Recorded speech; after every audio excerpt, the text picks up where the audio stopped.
Hello dear students, आज हम पढ़ेंगे एल्गी। तो एल्गी में हमें ये बीएससी फर्स्ट ईयर का टॉपिक है। ठीक है। एल्गी में हमें सबसे पहले देखने होते हैं एल्गी के सामान्य लक्षण, और इनसे काफ़ी बार मतलब बहुत ही मोस्टली बड़े क्वेश्चंस आ जाते हैं। ठीक है। तो सबसे पहले हम इसका इंट्रोडक्शन देखते हैं। तो एल्गी जो है, एल्गी टर्म मतलब एल्गी जो शब्द है वो किसने दिया है? एल्गी शब्द दिया है एक वैज्ञानिक है लीनियस। किसने दिया? लीनियस ने एल्गी शब्द दिया। और कब दिया? सन 1755 में। अब देखो आगे, study of algae. Study of algae का मतलब है सबसे मतलब एल्गी का अध्ययन कौन सी शाखा में किया जाता है, या फिर उसे हम क्या कहेंगे? फाइकोलॉजी, या फिर इसे हम एल्गोलॉजी भी बोल देते हैं। ठीक है। फाइकोलॉजी या एल्गोलॉजी मतलब कि विज्ञान की वह शाखा जिसके अंदर अपन एल्गीज का स्टडी करते हैं, एल्गीज का अध्ययन करते हैं। फादर ऑफ एल्गोलॉजी मतलब सभी को पता है फादर ऑफ एल्गोलॉजी है फ्रिश। ठीक है।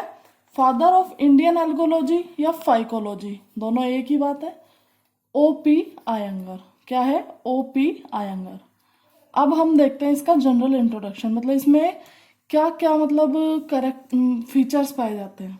सबसे पहले अगर हम देखेंगे एल्गी को, तो उसका पादप शरीर की अगर हम बात करें, एल्गी का पादप शरीर सूकाय प्रकार का होता है। सूकाय का मतलब क्या होता है?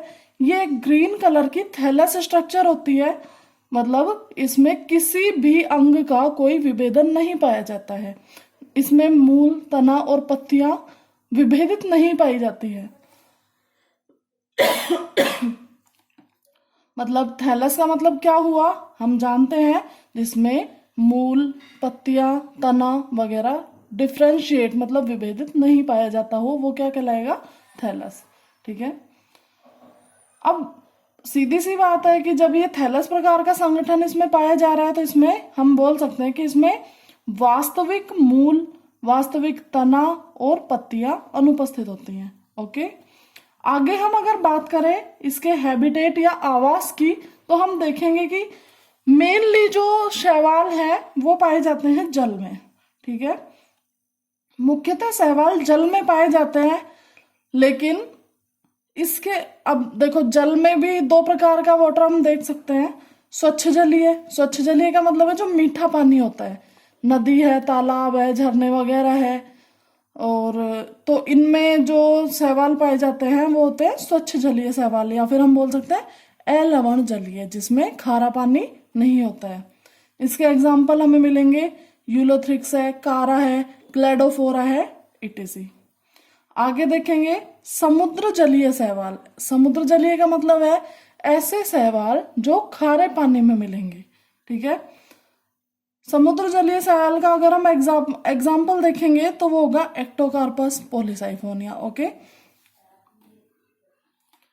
लेकिन हमने बोला कि अधिकांश शैवाल जलीय होते हैं, लेकिन इसका मतलब ये नहीं है कि सभी शैवाल जलीय होते हैं।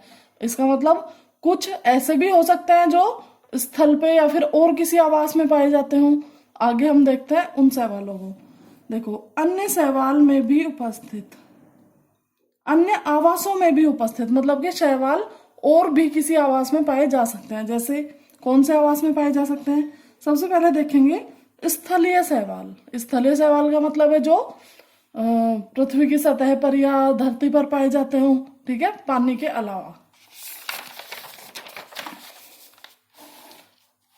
स्थलीय शैवालों में हम देखेंगे सबसे पहले सेफोफाइट्स।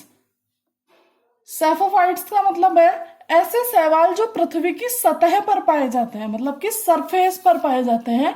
ऐसे शैवालों को हम क्या बोलेंगे? सेफोफाइट्स, लाइक युग्निला, युगलिना, वोकेरिया आदि। अगला देखेंगे हम क्रिप्टोफाइट्स, मतलब कि कुछ शैवाल जो है वो ऐसे होते हैं जो स्थलीय तो होते हैं, लेकिन क्या है कि पृथ्वी की सतह के अंदर या फिर हम बोले मिट्टी की सतह के अंदर पाए जाते हैं। उनको हम क्या बोलेंगे? क्रिप्टोफाइट्स। तो क्रिप्टोफाइट का एक एग्जांपल हम देख सकते हैं नोस्टॉक। आगे कुछ शैवाल मतलब ऐसे आवासों में भी पाए जाते हैं जहां पे हम सोच भी नहीं सकते, मतलब कि कुछ असाधारण आवासों में पाए जाने वाले शैवाल। आइए देखते हैं। नंबर 1 है लवणोद्भिद। लवण का मतलब है जहां पे खारा पानी वगैरह पाया जाता है, तो आप बोलेंगे कि खारा पानी तो मतलब समुद्री शैवाल हो गए। नहीं, लेकिन कुछ शैवाल ऐसे होते हैं जो समुद्र से भी ज्यादा खारे पानी में, मतलब कि जहां के जल की लवणता का लेवल समुद्र के जल से भी ज्यादा हो, ठीक है, वो सभी शैवाल कहलाएंगे लवणोद्भिद शैवाल। इनको क्या बोलेंगे? हेलोफाइटिक एल्गी, मतलब समुद्र से भी अधिक लवणीय जल में पाए जाने वाले शैवाल। नंबर 2 देखेंगे अधिपादपीय शैवाल, मतलब कि एपीफाइटिक एल्गी।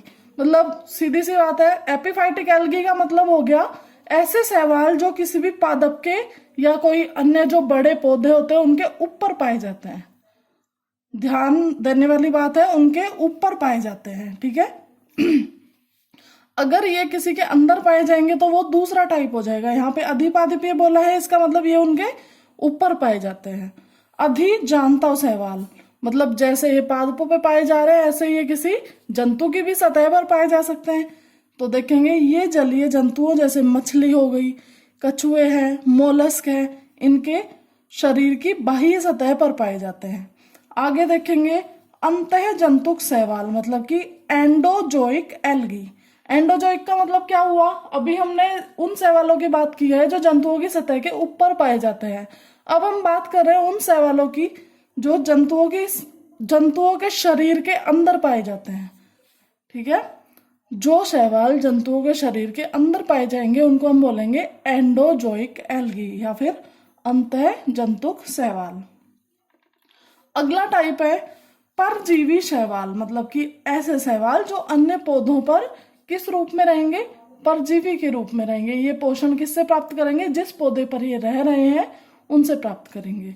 सहजीवी शैवाल, सहजीवी का मतलब हमें सबको पता है कि किसी भी ऑर्गेनिज्म के साथ या जीव के साथ ये सहजीवन में रहते हैं। सहजीवन का मतलब क्या होता है? उस एक से दूसरे को फायदा मिलता रहता है, मतलब कोई भी किसी को नुकसान नहीं पहुंचाएगा, ठीक है। मतलब ये क्या करेंगे? पौधों पर सहजीवी के रूप में रहेंगे, ठीक है। इसका एक एग्जांपल हम देख सकते हैं लाइकेन, ठीक है। आगे हम देखेंगे हिमोद्भिद शैवाल, मतलब कि क्रायोफाइटिक एल्गी। ऐसे शैवाल जो बर्फ की सतह पर पाए जाते हैं, जैसे अंटार्कटिका, आर्कटिका वगैरह में पहाड़ की चोटियों पर बर्फ पाई जाती है, तो उन पे लाल शैवाल वगैरह उनके मतलब बर्फ की सतह पर पाए जाते हैं और उनको एक स्पेसिफिक कलर प्रदान कर देते हैं। आगे हम देखेंगे शैलोद्भिद शैवाल। शैल का मतलब होता है पर्वत या चट्टान, ठीक है। शैलोद्भिद शैवाल मतलब कि लिथोफाइटिक एल्गी। लिथोफाइटिक एल्गी नाम से ही पता लग रहा है, मतलब कि आर्द्र चट्टानों पर, मतलब कि नमी युक्त चट्टानों पर जो उगाते हैं शैवाल उनको क्या बोलते हैं? शैलोद्भिद शैवाल, ठीक है। मोस्टली साइनोफाइसी वर्ग के जो शैवाल है वो कौन कौन से शैवाल होते हैं? मतलब कि साइनोफाइसी के जो शैवाल है वो शैलोद्भिद शैवाल मिलेंगे हमें। अब आगे देखेंगे लास्ट वन थर्मोफाइटिक एल्गी, मतलब कि या थर्मोफाइट्स। बहुत ज्यादा गर्म जल में जो शैवाल पाए जाते हैं वो क्या होंगे? थर्मोफाइट्स या थर्मोफाइटिक एल्गी। अब देखेंगे हम इनके आकार की बात करेंगे। आकार की अगर हम बात करें तो इसमें बहुत ज्यादा विविधता पाई जाती है। ये एक कोशिकीय से लेकर बहुकोशिकीय हो सकते हैं, ठीक है। सबसे पहले हम देखेंगे सूक्ष्मदर्शीय एक कोशिकीय शैवाल, मतलब कि माइक्रोस्कोपिक यूनिसेलुलर एल्गी। मतलब इनका जो सारा सिस्टम होता है, रिप्रोडक्शन है या फिर इनका डाइजेशन वगैरह है, जो भी कुछ है, ये सारा सिस्टम एक ही सेल के अंदर होता है, एक ही कोशिका के अंदर होता है। तो इस प्रकार के शैवालों को हम क्या बोलेंगे? एक कोशिकीय शैवाल। एग्जाम्पल के तौर पे देखेंगे क्लेमाइडोमोनास। ओके, नेक्स्ट है निवही। निवही का मतलब होता है कोई भी कॉलोनी या ग्रुप, मतलब ऐसे शैवाल जो कि एक ग्रुप या कॉलोनी के रूप में रहते हैं, ऐसे शैवाल क्या, ठीक है। तो इसका एक एग्जाम्पल हम देखेंगे वोल्वोक्स। हमें सबको पता है वोल्वोक्स एक कॉलोनी के रूप में रहता है। बहुत सारे मतलब शैवाल हैं वो मिलके एक कॉलोनी बना लेते हैं। अगला है तंतु रूपी शैवाल। इसमें क्या होता है, अशाखित तंतु, अशाखित तंतु के रूप में होता है ये। एग्जाम्पल देखेंगे यूलोथ्रिक्स। साइफोनियस, साइफोनियस क्या होता है, इसमें इसके तंतु शाखित तो हो सकते हैं लेकिन इनके जो कोशिकाएं होती है उनके बीच में कोई भी पट नहीं पाया जाता। पट का मतलब है इनके दो, मान लो दो कोशिकाएं हैं, उनके बीच में कोई भी सेप्टा नहीं पाया जाता है। इसकी वजह से बहुत सारी कोशिकाएं आपस में जुड़ जाती है और इनके अंदर बहुत सारे कोशिकाओं के केंद्रक एक ही मतलब उसमें इकट्ठे हो जाते हैं। इसको अपन बोलते हैं साइफोनियस रूप। तो जब एक ही कोशिका के अंदर बहुत सारी कोशिकाओं के केंद्रक आ जाएंगे तो हम उसको क्या बोल देंगे, बहु केंद्र की अवस्था। एग्जाम्पल देखेंगे वोकैरिया, जिसको अपन वाउचेरिया भी बोलते हैं। पैरेनकाइमी रूप, तंतु कोशिका के एक या अधिक तल में विभाजित होने से क्या बन जाता है, पैरेनकाइमी रूप। एग्जाम्पल है अल्वा। अगली बात हम देखेंगे, हमने क्या क्या पढ़ा, इनका आवास पढ़ लिया है, इनकी आकारिकीय विविधता पढ़ ली है। आगे हम देखेंगे इनका न्यूट्रिशन। ठीक है, पोषण की अगर हम बात करें तो अधिकांश शैवाल जो होते हैं वो स्वपोषी होते हैं। स्वपोषी का मतलब है अपना भोजन खुद बनाने वाले, परंतु कुछ शैवाल परपोषी भी हो सकते हैं और परजीवी भी हो सकते हैं। ठीक है, अब हम देखेंगे, हमने बोला ऊपर कि अधिकांश शैवाल स्वपोषी होते हैं। क्यों होते हैं स्वपोषी, क्यों, क्योंकि इनके अंदर क्या प्रेजेंट होता है, वर्णक या पिगमेंट्स प्रेजेंट होते हैं। ठीक है, तो वर्णक उपस्थित होने के कारण, तो वर्णकों का काम क्या होता है, प्रकाश को अवशोषित करना। वर्णक उपस्थित होने के कारण प्रकाश अवशोषित करेंगे और प्रकाश अवशोषित करेंगे, इसका मतलब प्रकाश संश्लेषण करेंगे। प्रकाश संश्लेषण के फलस्वरूप हमें क्या मिलेगा, भोजन बनता है प्रकाश संश्लेषण से। इसका मतलब प्रकाश संश्लेषण करके ये भोजन बनाते हैं। इसका मतलब इन्होंने खुद भोजन बनाया, तो ये क्या हो गए, स्वपोषी हो गए। ठीक है, अब हम बात करें वर्णक की, तो हम देखेंगे सामान्यतः जो क्लोरोफिल ए है वो सभी शैवालों में पाया जाता है, इसलिए इसको क्या बोलते हैं, यूनिवर्सल पिगमेंट या फिर सार्वभौमिक वर्णक। सार्वभौमिक वर्णक मतलब कि ये जो क्लोरोफिल ए है ये तो सभी में पाया जाता है। इसके अलावा क्लोरोफिल बी, सी, ई और जैंथोफिल है, फाइकोबिलिन्स है, ये अलग अलग वर्ग के शैवालों में अलग अलग पाए जाते हैं। ठीक है, आगे जब हम डिटेल में पढ़ेंगे तो इनको बता देंगे। अन्य वर्णक किसमें, सभी में अलग अलग प्रकार के होते हैं। आगे अगर हम बात करें इसकी सेल वॉल की, तो सेल वॉल में क्या है, शैवालों में सेल वॉल, पहली बात तो ऑब्वियस सी बात है, जो शैवाल है वो पादपों में आ रहे हैं और पादपों में कोशिका भित्ति उपस्थित होती है। तो शैवालों की अगर हम बात करें तो उनमें कोशिका भित्ति कैसी होगी, उपस्थित होगी। अब कोशिका भित्ति अगर उपस्थित है तो वो बनेगी किसकी, मतलब क्वेश्चन मार्क है। सेल वॉल अगर प्रेजेंट है तो किसकी बनेगी, सेल्यूलोज, पैक्टिन, एल्जीन। इसके अलावा भी अलग अलग शैवालों में कोशिका भित्तिक कंटेंट में अलग अलग चीजें पाई जा सकती है, जो हम आगे डिटेल में जैसे जैसे अलग अलग शैवाल को पढ़ेंगे तब बता देंगे।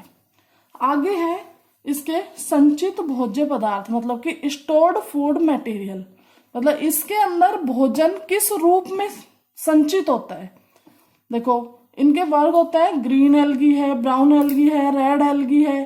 तो ये हम आगे इसका वर्गीकरण करेंगे जब आगे पढ़ेंगे। ठीक है, तो ग्रीन एल्गी या फिर क्लोरोफाइसी में जो संचित भोज्य पदार्थ है वो स्टार्च के रूप में स्टोर्ड किए जाते हैं या संचित किए जाते हैं।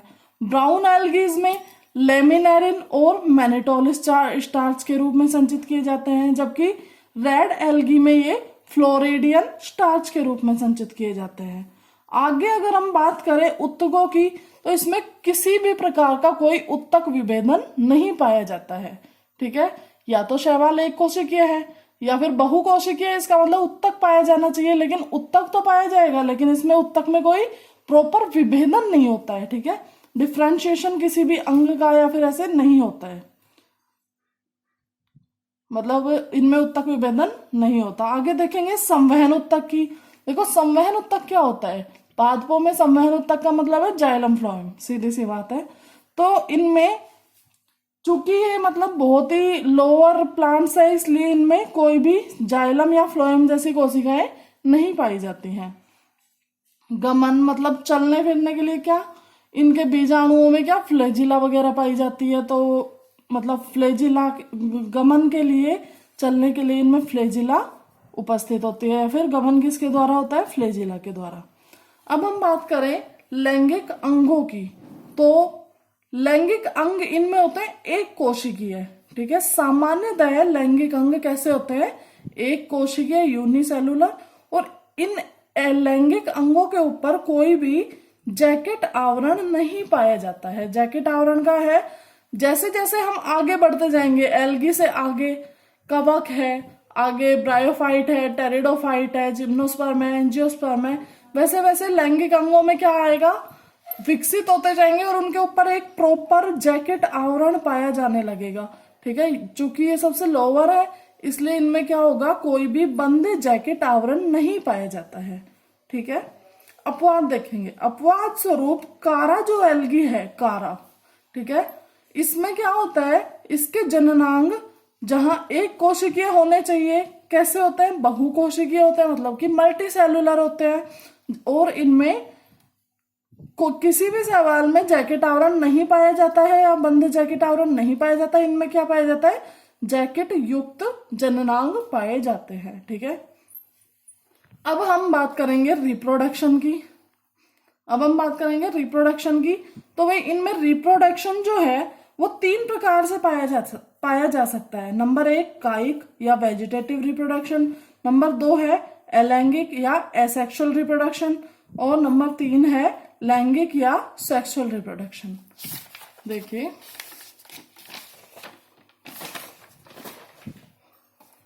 सबसे पहले देखेंगे नंबर 1 कायिक रिप्रोडक्शन या फिर वेजिटेटिव रिप्रोडक्शन। देखो इसमें बहुत सारे टाइप से रिप्रोडक्शन वेजिटेटिव हो सकता है, लेकिन जो मेनली एक कोशिकीय शैवालों में जो मेनली मोस्टली रिप्रोडक्शन पाया जाता है वो द्विखंडन द्वारा पाया जाता है। द्विखंडन क्या होता है, किसी भी कोशिका में समसूत्र विभाजन होगा, एक कोशिका 2 कोशिकाओं में टूट जाएगी और दोनों कोशिकाएं एक अलग शैवाल की तरह काम करने लगेंगी, ठीक है। तो एक कोशिका शैवालों में मोस्टली क्या पाया जाता है, द्विविखंडन पाया जाता है, ठीक है। अगला है खंडन, ठीक है, जो कि ये दोनों ही बस बहुत ज्यादा इंपॉर्टेंट है, बाकी चलते रहते हैं। खंडन में क्या होता है, बहुकोशिकीय शैवाल में मतलब बहुकोशिकीय शैवाल जो होते हैं उनमें क्या होता है, खंडन के द्वारा कायिक जनन होता है। तो एग्जाम्पल देखेंगे, जो तंतु रूपी शैवाल है जैसे यूलोथ्रिक्स है, स्पायरोगायरा है, इनमें क्या होता है, खंडन के द्वारा रिप्रोडक्शन होता है। इसके अलावा हार्मोगोन, अपस्थानिक शाखाओं, कंद और मुकुलन मतलब बडिंग के द्वारा भी इनमें वेजिटेटिव रिप्रोडक्शन हो सकता है। हार्मोगोन क्या होता है,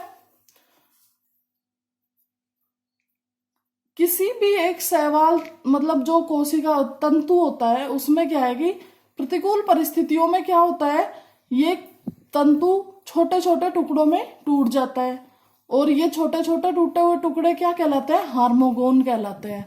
और ये प्रत्येक टूटा हुआ टुकड़ा एक अलग शैवाल के रूप में काम करने लग जाता है। कंद मुकुल वगैरह हमें पता है। आगे देखेंगे अलैंगिक जनन। अलैंगिक जनन होता है यहाँ पे स्पोर्स या बीजाणुओं के द्वारा। नंबर 1 देखेंगे चल बीजाणु या फिर जू स्पोर, ठीक है। जू स्पोर देखो नाम से ही पता लग रहा है चल बीजाणु है, इसका मतलब ये मोटाइल होगा, मतलब कि चलनशील होगा या फिर ये चल पाएगा। अब ये चल पाए इसके लिए इसमें कोई अंग पाया जाना चाहिए, तो इसके चलने के लिए कौन सा अंग पाया जाएगा, मतलब इसमें सीधी सी बात है फ्लैजिला उपस्थित रहेगी, ठीक है। तो याद रखने वाली बात यहाँ क्या रहेगी कि अनुकूल परिस्थितियों में यहाँ क्या पाए जाते हैं, चल बीजाणुओं का निर्माण होता है, या फिर हम कहें अनुकूल परिस्थितियों में चल बीजाणु बनते हैं, ठीक है।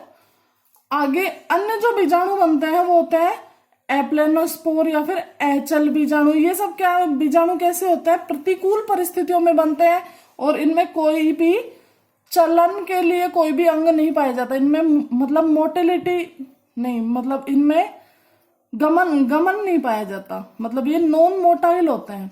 तो कौन कौन से बीजाणु होते हैं? HL बीजाणु होते हैं, ओटोस्पोर, हिप्नोस्पोर, एकाइनिट्स, टेट्रास्पोर्स वगैरह। ठीक है, तो अलैंगिक जनन हमारा जूस्पोर, एप्लेनोस्पोर, ओटोस्पोर, हिप्नोस्पोर, एकाइनिट और टेट्रास्पोर्स के द्वारा हो सकता है। आगे अगर हम बात करें तो तीसरा जो हमारा है वो है लैंगिक जनन। लैंगिक जनन जो है वो काफी उन्नत प्रकार का पाया जाता है, मतलब कि एडवांस टाइप का पाया जाता है। ठीक है, तो लैंगिक जनन की अगर हम बात करें तो 3 विधियों से हो सकता है। नंबर 1 है समयुग्मजी प्रकार का लैंगिक जनन। समयुग्मजी नाम से ही पता लग रहा है, आइसोगैमी, मतलब कि जो दोनों गैमेट्स होंगे या युग्मक होंगे वो आकार आकृति में एक जैसे होंगे। ठीक है, देखिए फ्यूजिंग गैमेट्स मतलब जो मिलने वाले गैमेट्स हैं वो आकृति में समान, आकृति में कैसे होंगे? एक समान होंगे, एक जैसे होंगे। ठीक है, एग्जाम्पल है स्पायरोगायरा। नंबर 2 है असमयुग्मकी, मतलब कि जो फ्यूजिंग गैमेट्स होंगे वो आकृति में असमान होंगे। जो दोनों मिलने वाले गैमेट है, मतलब कि नर गैमेट और मादा गैमेट, मतलब मेल गैमेट और फीमेल गैमेट, वो कैसे होंगे? आकृति में असमान होंगे। उदाहरण के रूप में क्या देखेंगे? क्लेमाइडोमोनास। नंबर 3 है अंडयुग्मकी जनन, मतलब कि इसमें क्या होगा? फीमेल गैमेट बड़ा होगा, मेल गैमेट छोटा होगा। फीमेल गैमेट नॉन मोटाइल होगा, मतलब कि अचल होगा। मेल गैमेट चल प्रकार का होगा। ठीक है, तो इस प्रकार के जनन को क्या बोलेंगे? ऊगैमस या फिर अंडयुग्मकी जनन। अब अगर हम बात करें जननांगों की तो नर जननांगों को इसमें क्या बोलते हैं? एंथ्रीडियम बोलते हैं, जबकि मादा जननांगों को ऊगोनियम बोलते हैं। कारा में नर जननांग को ग्लोब्यूल, जबकि मादा जननांग को न्यूक्लियल बोलते हैं। आगे हम बात करें इनमें मतलब जनन होता कैसे है, तो भाई इनका जो पादप शरीर, जो मेन प्लांट बॉडी होती है वो होती है अगुणित प्रकार की, मतलब कि हैप्लॉइड प्लांट बॉडी, मतलब कि एन प्रकार की प्लांट बॉडी।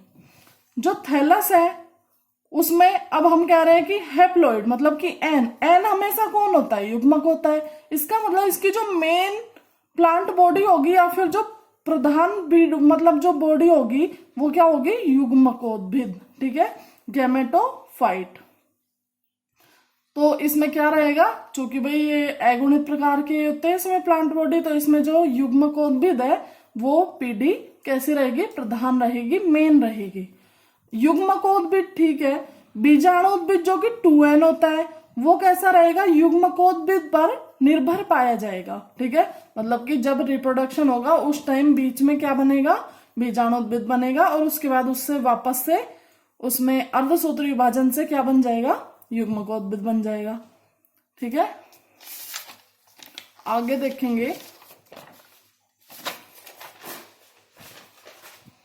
देखिए जनन कैसे हो रहा है, सेक्सुअल रिप्रोडक्शन इसमें कैसे होगा? मेल गैमेट, फीमेल गैमेट, इन दोनों मेल और फीमेल गैमेट से क्या बनेगा? जायगोट बनेगा। जायगोट कैसा होगा? जायगोट हमेशा 2n होता है। ठीक है, बीजाणुद्भिद मतलब ये 2n है इसलिए इसको जायगोट को क्या बोल देंगे अपन? बीजाणुद्भिद। मतलब कि जो इसका जायगोट है ये ही इसकी बीजाणुद्भिद पीढ़ी है। ठीक है, और एक जो मेन बात है, क्या यहाँ पे जायगोट से एम्ब्रियो नहीं बनेगा। क्यों? क्योंकि शैवालों में एम्ब्रियो नहीं पाया जाता है। ठीक है, आगे देखेंगे हम इस जायगोट में, चूंकि ये 2n है और हमें मेन प्लांट बॉडी कैसी चाहिए? n प्रकार की, इसलिए इसमें क्या होगा? जायगोटिक मियोसिस होगा। मियोसिस का मतलब अर्धसूत्री विभाजन। अर्धसूत्री का मतलब इसकी गुणिता कैसी हो जाएगी? इस विभाजन के बाद में आधी हो जाएगी। अभी हमारे पास यहाँ पे ये n नर युग्मक और n मादा युग्मक के मिलाने से 2n बना था। अब इसमें आधा कर देने से हमारे पास वापस मेन प्लांट बॉडी कैसी रह जाएगी? n प्रकार की रह जाएगी। मतलब कि अर्धसूत्री विभाजन से मेन प्लांट बॉडी कैसी रह गई? n प्रकार की रह गई। इसका मतलब ये n जो हमें मिला है ये क्या मिल गया है? वापस से युग्मकोद्भिद।